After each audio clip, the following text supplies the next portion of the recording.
அன்பு நண்பர்களுக்கு வணக்கம். சிறுபஞ்சமூலம் பாடல் 30. உயிர் நோய் செய்யாமை உருநோய் மறுத்தல் செயிர் நோய் பிறர்கண் செய்யாமை செயிர் நோய் விழைவு வெகுளி இவை விடுவானாயின் இழவு அன்று இனிது தவம்.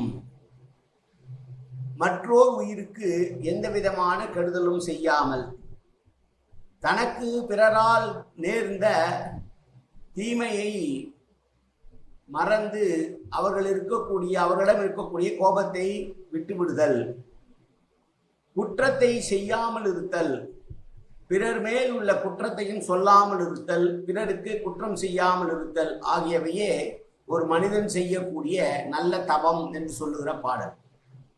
பிற உயிர்களுக்கு துன்பம் செய்யாமை முதலியன மேற்கொண்டு கோபம் மற்றவர்களின் பொறாமை ஆகியவற்றை விட்டுவிடுவானாயின் ஒரு மனிதன் செய்ய வேண்டிய தவம் என்பது அதுவாகவே இருக்கும். அதுவே இனிமையான தவம் என்று சொல்லுகிற பாடல். அதாவது பிறருக்கு தீமை செய்யாமல், மனதளவிலும் தீமை செய்யாமல் இருப்பதும், தீமை செய்தாலும் அதை மறுத்து அவர்களுக்கு நன்மை செய்வதற்கு உரிய குணத்தை பெறுவதாகவும் இருந்தால் ஒரு மனிதன் தவம் என்று தனியாக செய்ய வேண்டியதில்லை, இதுவே அவனுக்கு தவமாக அமையும் என்று சொன்ன பாடலை பார்த்தோம். மீண்டும் ஒரு முறை பாடல். உயிர் நோய் செய்யாமை உருநோய் மறுத்தல் செயிர் நோய் பிறர்கண் செய்யாமை செயிர் நோய் விழைவு வெகுளி இவை விடுவானாயின் இழவு அன்று இனிது தவம். நன்றி, வணக்கம்.